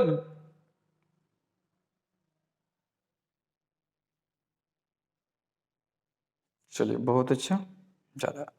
हाँ जी, प्रकाश के परावर्तन कितने प्रकार का होता है बच्चों, दो प्रकार का होता है, एक होता है नियमित और एक होता है अनियमित। तो आइए दोनों को समझते हैं वन बाई वन करके। प्रकाश का नियमित परावर्तन, इसका परिभाषा आप लोग लिख लीजिए। प्रकाश का वैसे, जब प्रकाश की घटना समतल सतह से होती है तो उसे प्रकाश का नियमित परावर्तन कहते हैं। प्रकाश का वैसा परावर्तन जिसमें परावर्तक सतह समतल होता है। परावर्तक सतह क्या होता है जी, समतल होता है, उसे रेगुलर रिफ्लेक्शन ऑफ लाइट कहते हैं। देखो जी, ये परावर्तक सतह है, जिससे प्रकाश आकर टकराएगा वो क्या है, परावर्तक सतह है। इसमें होता क्या है बच्चों, तो परिभाषा एक बार फिर से सुन लीजिए। प्रकाश का वैसा परावर्तन जिसमें परावर्तक सतह, ये क्या है, परावर्तक सतह, परावर्तक सतह, परावर्तक सतह जो है समतल होता है। परावर्तक सतह क्या होता है बच्चों, समतल होता है। होता क्या बच्चों, प्रकाश की किरणें आएगी चली जाएगी, आएगी चली जाएगी, आएगी चली जाएगी, आएगी और चली जाएगी। यानी कि वैसी घटना, प्रकाश का वैसा परावर्तन जिसमें परावर्तक सतह क्या होता है बच्चों, परावर्तक सतह समतल होता है। यानी कि इसका आपतन बिंदु जो है ना एक ही पॉइंट पे होता है। अगर एक ही पॉइंट पे जो है, एक ही प्लेन में जो है अगर परावर्तन बिंदु है तो इसको हम लोग कहेंगे नियमित परावर्तन बच्चों। क्या कहेंगे? नियमित परावर्तन। ठीक है। और देखो जी, इरेगुलर रिफ्लेक्शन ऑफ लाइट में क्या होता है कि अब तरह इसको देखिएगा बच्चों, इसका परावर्तक सतह समतल नहीं होता बच्चों। देख लो जी, दूसरा देखिएगा बच्चों, ऐसे सतह होता है बच्चों। ठीक है। प्रकाश की किरणें आएगी जाएगी, आएगी जाएगी, आएगी जाएगी, ये। ठीक है बच्चों। देखो परावर्तन तो इसमें भी हो रहा है, लेकिन ये जो सतह है ना, वो सतह क्या है? वक्र है बच्चों। तो याद रखिएगा, जब परावर्तन की घटना वक्र सतह से होती है तो उसे कौन सा परावर्तन कहते हैं? इरेगुलर कहते हैं। इरेगुलर रिफ्लेक्शन ऑफ लाइट में जो ये बिंदु होती है बच्चों, ये जो बिंदु होती है वो एक ही तल में नहीं होता है। कौन सा बिंदु? आपतन बिंदु। जबकि इसमें जो है आपतन बिंदु एक ही तल में होता है। ध्यान से फिगर को देखिए बच्चों। ठीक है। ये नियम नहीं पढ़ रहे हैं हम लोग, प्रकाश का परावर्तन पढ़ रहे हैं बच्चों। ठीक है, आगे बढ़ते हैं। अब है बाबू, अब इसमें एक और चीज पढ़ लो जी। अब तो हेडिंग दिया नहीं है, लॉ ऑफ, ये तो इंपॉर्टेंट है बच्चों, law of reflection of light. Reflection, ओहो, क्या लिखिएगा बच्चों? तो law of reflection of light, यानी कि प्रकाश के परावर्तन का नियम। प्रकाश के परावर्तन के नियम, परावर्तन के नियम, law of reflection of light, यानी प्रकाश के परावर्तन के नियम। तो आइए इस नियम कानून को देखते हैं कि इसमें क्या क्या लॉ होते हैं बच्चों। तो आइए शुरू करते हैं बच्चों। ठीक है। देखिए बच्चों, प्रकाश के परावर्तन के दो नियम होता है। पहला नियम को कहते हैं फर्स्ट लॉ। फर्स्ट लॉ यानी कि प्रथम नियम। ठीक है बच्चों। और दूसरा को कहते हैं सेकेंड लॉ। सेकेंड लॉ, द्वितीय नियम। आइए दोनों को समझते हैं बच्चों। द्वितीय नियम आप लोग ऐसे लिख लीजिएगा, प्रकाश के परावर्तन के दो नियम हैं, first second law, first law, यानी कि फर्स्ट लॉ और सेकेंड लॉ। आइए लॉ क्या कहता है देखते हैं बच्चों। लॉ कहता क्या है? देखिए, ये समतल कोई सतह है, कोई किरणें आया और कोई किरणें गया, और ये जो आप जिस सतह पर ये टकरा रहा है ना, इस सतह को हम लोग कहते हैं समतल सतह। समतल सतह। ठीक है बच्चों। और ये जो बिंदु है ना बच्चों, इसको हम लोग कहते हैं आपतन बिंदु। पॉइंट ऑफ इंडिसेस होता है, यानी कि आपतन बिंदु। ये किरणें आ रही है और ये किरणें जा रही है। आ रही है तो क्या हो गया? आपतित किरण। आपतित किरण। आज जा रही है तो कौन सी किरण है बच्चों? परावर्तित किरण। परावर्तित किरण। ठीक है बच्चों। और जो ये बीच में देख रहे हैं, इसको हम लोग अभिलंब कहते हैं, नॉर्मल कहते हैं बच्चों, नॉर्मल कहते हैं, अभिलंब, अभिलंब कहते हैं इसको बच्चों। तो आइए शुरू करते हैं आज के कहानी को। देखिएगा, ये आपतित किरण और ये अभिलंब है, इसके बीच जो कोण बनता है उसको आई कहते हैं, और अभिलंब और परावर्तित किरण के बीच जो कोण बनता है उसको आर कहते हैं। देखिए बच्चों, प्रकाश के परावर्तन के दो नियम हैं। पहला नियम क्या कहता है, इसको समझिएगा। पहला नियम कहता है कि आपतित किरण, परावर्तित किरण तथा आपतन बिंदु पे डाला गया अभिलंब तीनों एक ही तल में होते हैं। देखो तो तल एक ही है ना जी, सरफेस एक ही है। देखो तो इसी लाइन पे तीनों है ना, याद रखिएगा बच्चों। आपतित किरण, परावर्तित किरण तथा आपतन बिंदु पे डाला गया अभिलंब, ये आपतन बिंदु है, इस पे डाला गया अभिलंब तीनों एक ही तल में होते हैं। पहला नियम है। और सेकेंड लॉ क्या कहता है कि आपतन कोण आई किसके बराबर होता है जी? परावर्तन कोण के बराबर होता है। यानी कि आपतन कोण परावर्तन कोण के बराबर होता है बच्चों। मतलब कि आपतन कोण परावर्तन कोण के बराबर होता है। तो दो नियम है। पहला नियम था आपतित किरण, परावर्तित किरण और आपतन बिंदु पे डाला गया अभिलंब तीनों एक ही तल में होते हैं। और दूसरा, आपतन कोण परावर्तन कोण के बराबर होता है। मतलब अगर आपतन कोण 30 है तो परावर्तन कोण 30 है, अगर ये 60 है तो ये भी 60 है। ठीक है बच्चों, इस प्रकार से ये नियम समाप्त होता है बच्चों। ठीक है। अब एक और बात देखिएगा जो बाबू कहीं बुक में नहीं दिया है लेकिन ऐसा क्वेश्चन पूछा हुआ है एक बार का, स्पेशल केस देखिएगा। स्पेशल केस ये होता क्या है जी स्पेशल केस? अगर मान लेते हैं कि कोई ऐसा सतह मिले, पारभासी कोई सतह मिले जिसमें प्रकाश की किरण क्या हो कि टकराए और टकराकर पूरा जो है परावर्तित नहीं हो, कुछ भाग जो है ना बाहर सीधे निकल जाए बिना परावर्तित हुए, तो उसको क्या कहेंगे? देखिएगा इसके लिए कौन सा फॉर्मूला लगाएगा, ये देखिए, ये है I और ये है R, और ये देखो ये किरण ना परावर्तित होने की वजह विचलित हो गई तो इसको कहते हैं डेल्टा, यानी कि विचलन कोण कहते हैं बच्चों। तो अगर विचलन कोण आपको निकालना हो ना, तब विचलन कोण का फॉर्मूला होता है 180 माइनस 2I, या फिर आप लिख सकते हैं 180 माइनस 2R। I लिख सकते हो या फिर R लिख सकते हो, इस फॉर्मूला को याद रखिएगा। यहाँ पे इसको डेल्टा कहते हैं, डेल्टा का मतलब है विचलन कोण, विचलन कोण, ठीक है। और I को कहते हैं आपतन कोण, आपतन कोण, और R को कहते हैं परावर्तन कोण, परावर्तन कोण। R को क्या कहते हैं बच्चों? तो R को कहते हैं परावर्तन कोण कहा जाता है बच्चों। तो ये रहा स्पेशल केस। इस पे क्वेश्चन देख लेते हैं। क्वेश्चन देखिएगा बच्चों, क्वेश्चन कहेगा यदि आपतन कोण का मान, एकदम स्पेशल क्वेश्चन है बच्चों, आपतन कोण का मान, एकदम बच्चा वाला क्वेश्चन है कि आपतन कोण दे दिया है, आप पूछेंगे परावर्तन कोण बताइए, मजाक थोड़ी हो रहा है आपके साथ। यदि आपतन कोण का मान 30 डिग्री हो तो विचलन कोण ज्ञात करें। कौन सा कोण ज्ञात करें बच्चों? विचलन कोण का मान बतावें, का मान बतावें बच्चों। क्वेश्चन है कि यदि आपतन कोण का मान 30 डिग्री है, आइए सॉल्यूशन करते हैं बच्चों। बताइए आपतन कोण कितना दिया है? 30 डिग्री। विचलन कोण पूछ रहा है यानी कि डेल्टा पूछ रहा है बच्चों।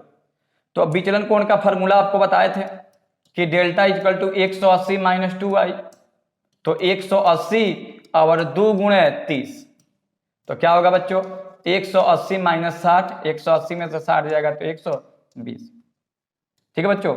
अगर इसी क्वेश्चन में पूछा रहा था कि परावर्तन कोण बताइए, तो बच्चों आपतन कोण 30 है तो परावर्तन कोण भी 30 हो जाएगा। ये लैला मजहूली है दोनों बच्चों, दोनों बराबर होता है बच्चों, I जितना उतना ही R। तो देख लो ये स्पेशल क्वेश्चन था बच्चों, ठीक है। इसको आप लोग क्लियर रखिएगा। आगे बढ़ते हैं बच्चों। अगला हेडिंग है इमेज। इमेज बच्चों, इमेज का डिफिनेशन क्या होता है कि जब भी प्रकाश एक दूसरे को इंटरसेप्ट करता है ना, प्रतिच्छेद करता है, तब भी जाके किसी वस्तु का प्रतिबिंब बनता है। प्रतिबिंब का डिफिनेशन होता है कि किसी बिंदु वस्तु से आ रही प्रकाश की किरणें दर्पण या लेंस से, क्योंकि इमेज दर्पण में भी बनता है और लेंस में भी बनता है, किसी बिंदु वस्तु से आ रही प्रकाश की किरणें दर्पण या लेंस से परावर्तन या अपवर्तन के बाद, दर्पण में परावर्तन होता है और लेंस में अपवर्तन होता है। किसी बिंदु वस्तु से आ रही प्रकाश की किरणें दर्पण या लेंस से परावर्तन या अपवर्तन के बाद जिस बिंदु पर मिलती है या मिलती हुई प्रतीत होती है उसे प्रतिबिंब कहते हैं बच्चों।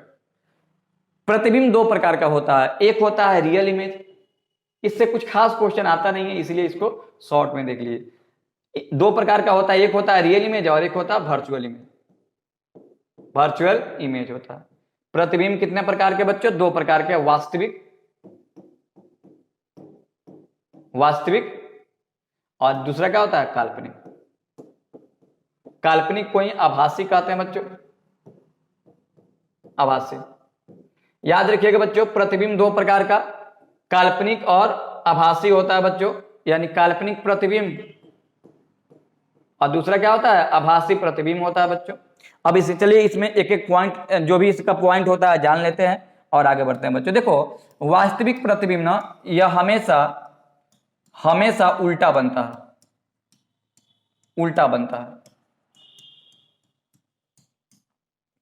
उल्टा बनता है। दूसरा देखिएगा, बनता है, बनाता है नहीं, बनता है। हमेशा क्या होता है जी? चलिए इसको पूरा खत्म करते हैं। देखो जी इसमें होगा क्या, एक नंबर देखिएगा, वास्तविक प्रतिबिंब हमेशा उल्टा, आप लोग लिखते चले गए, हम शॉर्ट में लिख देते हैं। हमेशा क्या होता है बच्चों? उल्टा होता है। और काल्पनिक प्रतिबिंब बच्चों हमेशा सीधा होता है। हमेशा कैसा होता है बच्चों? तो सीधा होता है बच्चों, सीधा होता है। दूसरा पॉइंट देखिएगा,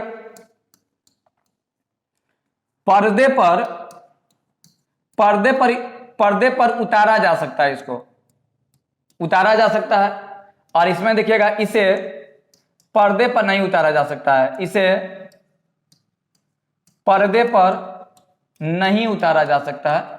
कुछ कुछ बात लिख देते हैं, कुछ बोल भी देते हैं, मैनेज करके लिख लीजिएगा। इसे पर्दे पर नहीं उतारा जा सकता है, उतारा जा सकता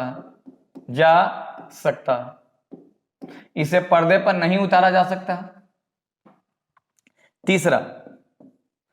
तीसरा कि इसमें ऊर्जा होती है, और चौथा कि इसमें ऊर्जा नहीं होती है, ऊर्जा नहीं होती है। ठीक है, यह चमकदार होता है और यह चमकदार नहीं होता है। ये तीन था जी। यह चमकदार नहीं होता है, चमकदार नहीं होता है। ठीक है बच्चों, तो इस प्रकार से इसको क्लियर कीजिएगा, इसमें कुछ है नहीं प्रतिबिंब में। आइए आगे बढ़ते हैं बच्चों। अगला हेडिंग है प्लेन मिरर। बाबू इस चैप्टर का एकदम जान है ये टॉपिक, प्लेन मिरर, क्योंकि इससे क्वेश्चन तो आना ही आना है एग्जाम में बच्चों। प्लेन मिरर का मतलब होता है समतल दर्पण, समतल दर्पण। प्लेन मिरर का मतलब क्या होता है बच्चों? समतल दर्पण होता है। समझिएगा क्या होता है जी। समतल दर्पण का परिभाषा होता है कि वैसा दर्पण जिसका परावर्तक, देखो ये जो सतह है ना, परावर्तक सतह है, परावर्तक सतह, क्योंकि प्रकाश इसी से पढ़ करके परावर्तित होती है। तो वैसा दर्पण जिसका परावर्तक सतह समतल होता है। देखो ये सतह जो है क्या है? समतल है, तो इसको समतल दर्पण कहते हैं। याद रखिएगा, वैसा दर्पण जिसका परावर्तक सतह समतल होता है, समतल दर्पण कहलाता है। कोई लॉजिक नहीं है, सिंपल था, याद रखिएगा। चलिए नेक्स्ट, ये बहुत इंपॉर्टेंट पॉइंट है जी। Some important fact related to plane mirror, यानी कि हिंदी इसका होगा कि समतल दर्पण से संबंधित कुछ महत्वपूर्ण पद या बिंदु। पहला देखिएगा समतल दर्पण के बारे में कि इसकी परावर्तक सतह समतल होता है। परावर्तक सतह, जो भी बाबू लिख रहे हैं उसको क्लियर रखिएगा, एकदम खतरनाक। इसका परावर्तक सतह समतल होता है, समतल होता है। परावर्तक सतह क्या होता है बच्चों? समतल होता है। दूसरा याद रखिएगा कि इसकी फोकस दूरी, ये बहुत इंपॉर्टेंट पॉइंट है, इसकी फोकस दूरी, इसकी फोकस दूरी अनंत तथा क्षमता शून्य होती है, तथा क्षमता शून्य होती है। याद रखिएगा, इसकी फोकस दूरी जो है अनंत होती है और क्षमता शून्य होती है। बच्चों ये बहुत ही मार्केबल बात है, क्योंकि लेंस दर्पण में ना क्षमता होता ही नहीं है। कोई भी दर्पण हो, समतल ही का, अवतल उत्तल में भी नहीं होता है, दर्पण में क्षमता नहीं होता है। तो याद रखिएगा, फोकस दूरी जो है अनंत होती है और क्षमता क्या होती है? शून्य होती है। ठीक है, तीसरा पॉइंट, यह हमेशा सीधा तथा काल्पनिक प्रतिबिंब बनाता है, सीधा तथा काल्पनिक प्रतिबिंब बनाता है, काल्पनिक प्रतिबिंब बनाता है बच्चों समतल दर्पण में जो प्रतिबिंब बनता है ना, वो सीधा होता है और काल्पनिक होता है, प्रतिबिंब बनाता है। ठीक है बच्चों, नेक्स्ट याद रखिएगा, इसका आवर्धन +1 होता है। बहुत ही शानदार है आवर्धन 1 होने के पीछे की कहानी, यानी इसका m जो है ना +1 होता है। ठीक है, आवर्धन कितना होता है बच्चों? +1 होता है। कारण क्या है कि इसमें प्रतिबिंब की ऊंचाई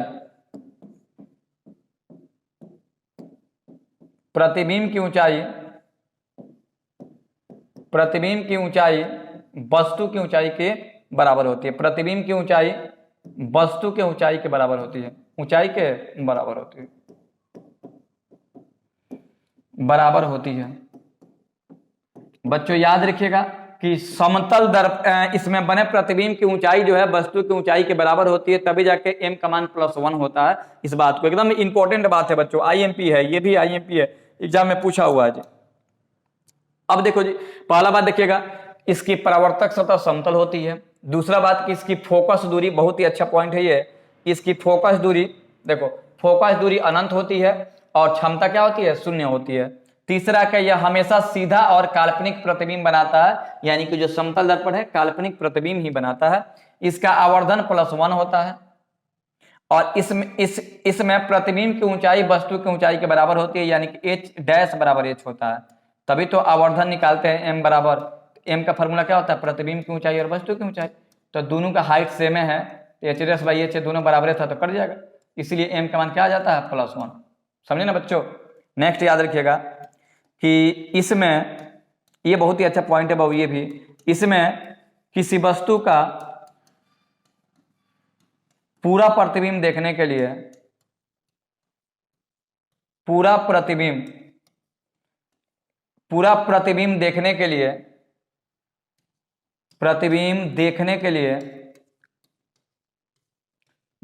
लिए, वस्तु की ऊंचाई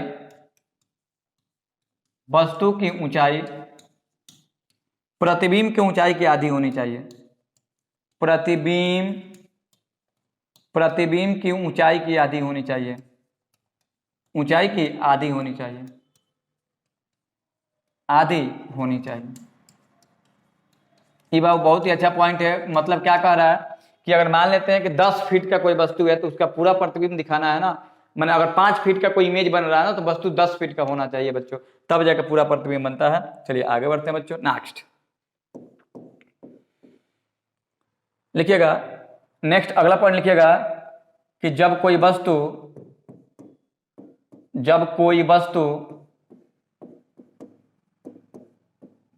समतल दर्पण की ओर, इससे भी क्वेश्चन पूछा जा चुका है बाबू, समतल दर्पण की ओर भी वेग से गति करता है, वेग से गति करता है, तो दर्पण में बने प्रतिबिंब का वेग 2 भी हो जाता है। मतलब क्या है कि मान लेते हैं कि कोई दर्पण है बच्चों, ठीक है, कोई दर्पण है और कोई वस्तु भी वेग से आ रहा है, तो इसमें जो प्रतिबिंब दिखाई देगा ना वो दुगुना दिखाई देगा। देख लो कैसे, अगर कोई वस्तु का वेग जो है 3 मीटर पर सेकंड है, अगर वो दर्पण की ओर आएगा तो जो प्रतिबिंब का जो वेग होगा ना बाबू, प्रतिबिंब का उसका वेग कितना होगा, प्रतिबिंब का वेग दुगुना हो जाएगा, बोले तो 6 मीटर पर सेकंड हो जाएगा, दुगुना वेग से चलेगा। एकदम मार्केबल पॉइंट है बच्चों, एकदम क्लियर याद रखिएगा बच्चों, ठीक है। ये समतल दर्पण है, ठीक है। चलिए नेक्स्ट, अब देखिएगा अगला पॉइंट याद रखिएगा कि जब समतल दर्पण को थीटा कोण से घुमाया जाए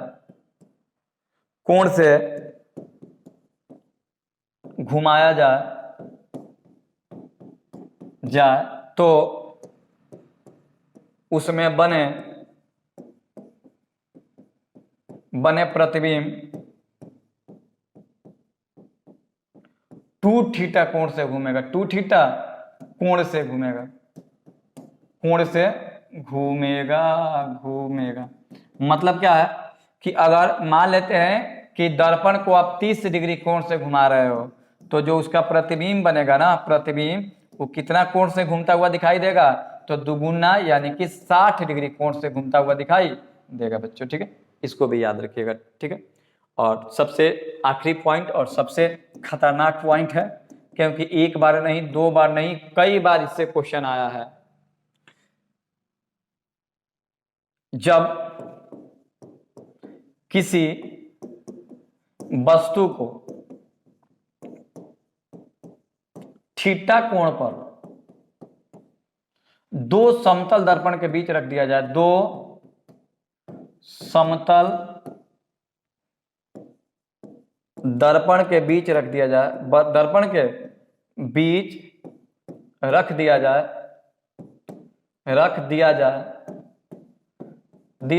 जाए, तो उसमें बनने वाले प्रतिबिंबों की संख्या, तो उसमें बनने वाले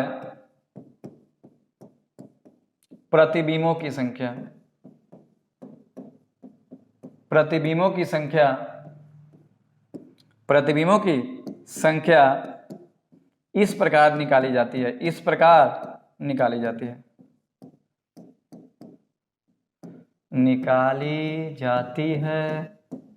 कैसे निकाली जाती है बच्चों?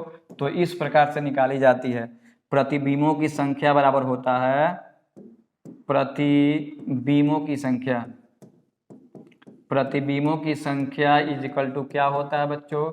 यानी कि n इज इक्वल टू होता है 360/θ-1। एकदम खतरनाक फॉर्मूला है बच्चों, क्योंकि इससे क्वेश्चन भर भर के एग्जाम में पूछे जाते हैं बच्चों। तो याद रखिएगा, अगर दो गो समतल दर्पण हो, जैसे मान लेते हैं कि यहाँ पे दो गो समतल दर्पण है, ठीक है, और बीच में कोई ऑब्जेक्ट आ जाए, ठीक है, और उसके बीच कोई एंगल क्रिएट हो, तो उसमें जो प्रतिबिंब बनेगा ना, वो मल्टीपल प्रतिबिंब बनेगा 360/θ-1। ठीक है, आइए कैसे क्वेश्चन आएगा उसको भी देख लेते हैं। ठीक है, मान लेते हैं कि दो समतल दर्पण है, ठीक है, शॉर्टकट में दे रहे हैं क्योंकि जब प्रैक्टिस कराएंगे तो पूरा क्वेश्चन होगा। और ये 30 डिग्री पे झुका हुआ है। कितने डिग्री पे झुका है जी? 30 डिग्री पे झुका। अब कहे कि बताओ कि इसमें अगर कोई वस्तु को रख दे तो इमेज कितना बनेगा? तो थीटा का मान कितना है? 30 है बच्चों। तो अगर n निकाला जाए प्रतिबिंबों की संख्या तो 360/θ-1। तो बच्चों 360, थीटा का मान कितना है बच्चों? तो 30 डिग्री है और -1 तो 12 मत में कटेगा। तो n का मान क्या होगा बच्चों? 12 - 1, यानी इसका जो इमेज बनेगा ना बच्चों 11 वो बनेगा। कितना बनेगा इमेज बच्चों? 11 इमेज बनेंगे बच्चों। देख रहे हो कितना शानदार क्वेश्चन है। तो ऐसे क्वेश्चन आएगा एग्जाम में, प्रैक्टिस कराएंगे सभी का बच्चों, घबराना नहीं है बच्चों। एक और बात याद रखिएगा कि इसमें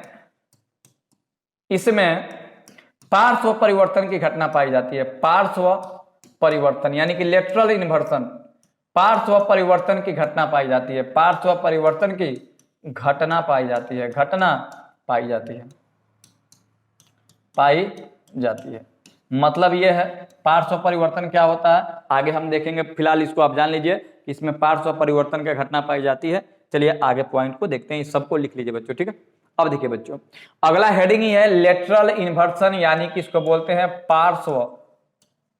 पार्श्व परिवर्तन। पार्श्व परिवर्तन यानी कि लेटरल इन्वर्सन हेडिंग है आपका बच्चों। इसका मतलब क्या होता है? मतलब समझिएगा, पार्श्व परिवर्तन का मतलब होता है साइड चेंज होता है। इसका मतलब यानी कि साइड माने क्या होता है? साइड का मतलब होता है स्थिति, यानी कि पार्श्व परिवर्तन का मतलब होता है साइड का बदलना, साइड का बदलना। ठीक है, लेटरल इन्वर्सन यानी कि साइड का बदलना। क्या होता है बच्चों, कैसे होता है समझिएगा। देखिए बड़ा ही शानदार ये टॉपिक है, क्योंकि ये घटना हम लोग डेली देखते हैं। देखिए जब भी आप सुबह में उठ करके तैयार होते हैं, बाल को कंघी करते हैं, आप अपने बाल को जब सेट करते हैं यानी कंघी करते हैं, तो बच्चों आप देखिएगा जब इधर बाएं और लेफ्ट साइड जब आप कंघी कीजिएगा ना, तो आपको महसूस होगा कि उसमें आप राइट साइड कर रहे हैं। ठीक है बच्चों, यानी कि आप जब आप किसी समतल दर्पण के सामने खड़ा हो जाइए ना, तो आप अगर राइट हैंड को उठाइएगा ना, तो आपको प्रतीत होगा कि लेफ्ट हैंड आपका उठा हुआ है, और लेफ्ट उठाइएगा तो राइट उठा हुआ प्रतीत होगा, यानी कि साइड चेंज हो जाता है। और याद रखिएगा, ये भी याद करने वाली बात है कि इसमें ये किसमें पाया जाता है? तो प्लेन मिरर में ही पाया जाता है, समतल दर्पण में पाया जाता है ये घटना। परिभाषा क्या होगा सुन लीजिए, जब समतल दर्पण में हम अपना बाएं हाथ को उठाते हैं, तो बाएं हाथ का प्रतिबिंब दाएं तथा दाएं हाथ का प्रतिबिंब बाएं बनने लगता है। अर्थात समतल दर्पण में इस स्थिति में प्रतिबिंब का पार्श्व बदल जाता है। पार्श्व का मतलब होता है साइड बदल जाता है। इसी घटना को पार्श्व परिवर्तन कहते हैं। कोई आपसे पूछे कि पार्श्व परिवर्तन का मतलब एक शब्द में समझाइए, तो पार्श्व परिवर्तन का मतलब बताइएगा साइड का बदल जाना। साइड का बदल जाना यानी कि लेफ्ट राइट दिखाई देगा और राइट जो है लेफ्ट दिखाई देगा, इसी को हम लोग कहते हैं क्या जी, लेटरल इन्वर्सन। और सबसे याद करने वाला बात है कि लेटरल इन्वर्सन जो है ना प्लेन मिरर में पाया जाता है। ठीक है बच्चों। देखिए बच्चों, आप लोग कुछ और बात याद रखिएगा, इसको नोट के रूप में इसको लिख लीजिएगा। देखिए अल्फाबेट के कुछ ऐसे लेटर होते हैं ना जिसमें पार्श्व परिवर्तन नहीं पाया जाता है। किसमें नहीं पाया जाता बच्चों? तो ए में नहीं पाया जाता बच्चों, ध्यान दीजिएगा। ए को आप पलट भी दोगे तो ए हमेशा ए रहेगा, तो ए में नहीं पाया जाता है। फिर से किस में नहीं पाया जाता? बी में होगा, सी में होगा, डी में होगा, ई में होगा, एफ में होगा, जी। एच में भी पार्श्व परिवर्तन की घटना नहीं होती, क्योंकि ई वाला इधर जाए, ई वाला इधर है, उससे क्या मतलब है बच्चों? ठीक है, एच में भी नहीं पाया जाता, आई में भी नहीं पाया जाता है, एम में भी जो है पार्श्व परिवर्तन की घटना नहीं पाया जाता, ये इधर जाए इधर जाए नहीं पड़ेगा, ओ में भी नहीं पड़ता है, टी में भी जो है पार्श्व परिवर्तन की घटना नहीं पाई जाती है। ठीक है बच्चों, यू में भी जो होता है पार्श्व परिवर्तन का घटना नहीं पाया जाता है, भी में भी नहीं पाया जाता है, डब्लू में भी नहीं पाया जाता है, एक्स में भी जो है पार्श्व परिवर्तन की घटना नहीं पाया जाता है, और वाई में भी जो है पार्श्व परिवर्तन की घटना नहीं पाया जाता है। लिखेंगे इसमें पार्श्व परिवर्तन की घटना नहीं पाई जाती है, पार्श्व परिवर्तन की घटना नहीं पाई जाती है। अगर कोई छूट गया होगा तो आप लोग कमेंट में बोल दीजिएगा कि सर ये छूट गया है, इसमें पार्श्व परिवर्तन नहीं पाया जाता है, नहीं पाया जाता है, पाया जाता है बच्चों। किसमें पार्श्व परिवर्तन नहीं पाया जाता है बच्चों? तो पार्श्व परिवर्तन किसमें नहीं पाया जाता है? तो अल्फाबेट के इतने लेटर में पार्श्व परिवर्तन नहीं पाया जाता, बाकी सब में पाया जाता है बच्चों। बी में पाया जाएगा, बी को देखो, जब बी देखोगे ना तो ऐसे दिखाई देगा बी में, इसलिए। ठीक है बच्चों, तो चलिए आगे हम लोग बढ़ते हैं। अब है बाबू स्कैटरिंग ऑफ लाइट, यानी प्रकाश का प्रकीर्णन। प्रकाश का प्रकीर्णन, स्कैटरिंग ऑफ लाइट यानी कि प्रकाश का प्रकीर्णन। देखिए बच्चों, प्रकाश का प्रकीर्णन क्या कहता है इसको समझिएगा। प्रकाश का प्रकीर्णन कहता है कि देखो जी, ये मान लेते हैं कि पूरा माध्यम है बच्चों। क्या है जी? पूरा माध्यम है। कहता है कि बच्चों कि जब प्रकाश की किरणें, देखो ये मान लेते हैं कि बोर्ड माध्यम है, तो आप जानते हो ना कि प्रकाश माध्यम में ही आएगा। तो कहता है कि जब प्रकाश जो है किसी माध्यम में प्रवेश करता है, तो आप जानते हो ना कि माध्यम अगर कोई है तो उसमें धूल कण होगा। तो माध्यम के कण जो है ना प्रकाश को अवशोषित कर लेते हैं। प्रकाश को क्या कर लेते हैं? अवशोषित कर लेते हैं, और अवशोषित करके उसे चारों दिशाओं में फैला देते हैं। प्रकाश तो पहले सीधे आ रहा था ना, लेकिन जैसे ही कण पे पड़ा तो कण जो है उसको सोख लिया, और सोख करके यानी कि अवशोषित करके चारों दिशाओं में फैला दिया। जब प्रकाश की किरणें, परिभाषा सुन लीजिए, जब प्रकाश की किरणें वायुमंडल में प्रवेश करती है तो वायुमंडल में उपस्थित धूल कण सूर्य के प्रकाश को अवशोषित करके उसे चारों दिशाओं में फैला देते हैं, और फैलाने के घटना को ही क्या कहते हैं? प्रकीर्णन कहते हैं। और किसका फैलाव हो रहा है? प्रकाश का, तो नाम पड़ा प्रकाश का प्रकीर्णन। परिभाषा समझ गए? प्रकाश का प्रकीर्णन। ठीक है, प्रकीर्णन। तो ये होता है प्रकाश का प्रकीर्णन। और याद रखिएगा बच्चों, इसमें एक दो बात लिख देते हैं, इसको आप लोग हमेशा एकदम जेहन में बैठा कर रखिएगा। प्रकाश का प्रकीर्णन जो है ना हमेशा कोलाइडी माध्यम में होता है, कोलाइडी विलयन में। कोलाइडी, कोलाबेरी नहीं है जी, कोलाइडी है। कहाँ गया जी? आ जाओ। किसमें होता है बच्चों? तो कोलाइडी विलयन में होता है। ओहो, क्या लिखा जाता है? हाँ जी, किसमें होता है? तो कोलाइडी विलयन में होता है। कोलाइडी विलयन कहिए चाहे माध्यम कहिए, कोलाइडी माध्यम में होता है। जैसे धूल कण कोलाइडी माध्यम ही तो है। याद रखिएगा, प्रकाश का प्रकीर्णन हमेशा प्रकीर्णन कोलाइडी माध्यम में होगा। मोस्ट इंपॉर्टेंट बात है, किताब में लिखा हो या नहीं लिखा हो, यहाँ इस थ्योरी पे आपको किसी प्रकार का कमी नहीं होगा बच्चों। ठीक है बच्चों, तो याद रखिएगा प्रकाश का प्रकीर्णन हमेशा कोलाइडी माध्यम में भी होता है, और टिंडल प्रभाव भी हमेशा कोलाइडी माध्यम में भी होता है। इसको भी याद रखिएगा। टिंडल प्रभाव क्या है आगे लिख देते हैं, देख लीजिएगा बच्चों। ठीक है, तो बच्चों समझ गए ना, जब प्रकाश के किरणें किसी माध्यम में जाएगा तो माध्यम के कण जो है प्रकाश को अवशोषित करके चारों दिशाओं में फैला देता है। इसी को प्रकाश का प्रकीर्णन कहते हैं। देखिए बच्चों, इसका एग्जाम्पल कुछ होता है, कुछ आप लोग याद रखिएगा इसको। आकाश का नीला होना, आकाश का नीला होना। आकाश नीला किस घटना के चलते दिखाई देता है?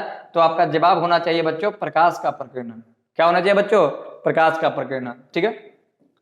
दूसरा याद रखिएगा सूर्योदय, सूर्योदय एवं यानी कि सनराइज एवं सनसेट, सूर्यास्त। सूर्योदय एवं सूर्यास्त के समय सूर्य का लाल दिखाई देना, सूर्य का लाल दिखाई देना। क्या दिखाई देना बच्चों? तो लाल दिखाई देना, लाल,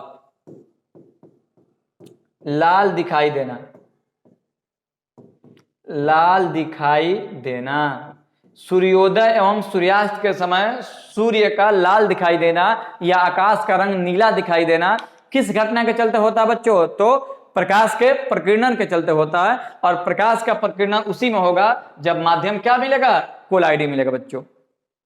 प्रकाश का प्रकीर्णन हमेशा कोलाइडी माध्यम में होता है, इसको भी आप लोग याद रखिएगा बच्चों। ठीक है। और ये दोनों बात याद रखिएगा। अच्छा, आप लोग बच्चों एक और बात महसूस किए होंगे, जब दिन में प्रकाश निकलता है तो आप देखते हैं ना कि आपके जो कमरा होते हैं यानी कि जो रूम होता है उसमें तो प्रकाश नहीं आता है, फिर भी जो होता है वस्तुएं दिन में आप स्पष्ट रूप से देख पाते हैं घर में जो वस्तु रखी होती है।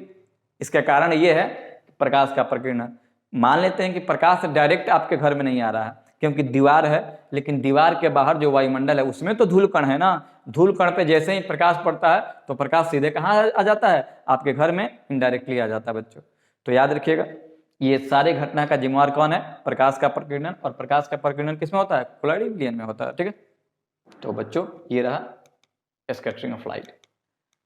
तो इसी के साथ जो है आपका सेशन होता है समाप्त। और बाबू फिर हम लोग मिलते हैं, यानी कि बच्चों आपका ये चैप्टर नंबर 13 जो है क्लियर हो गया, ऑप्टिक्स।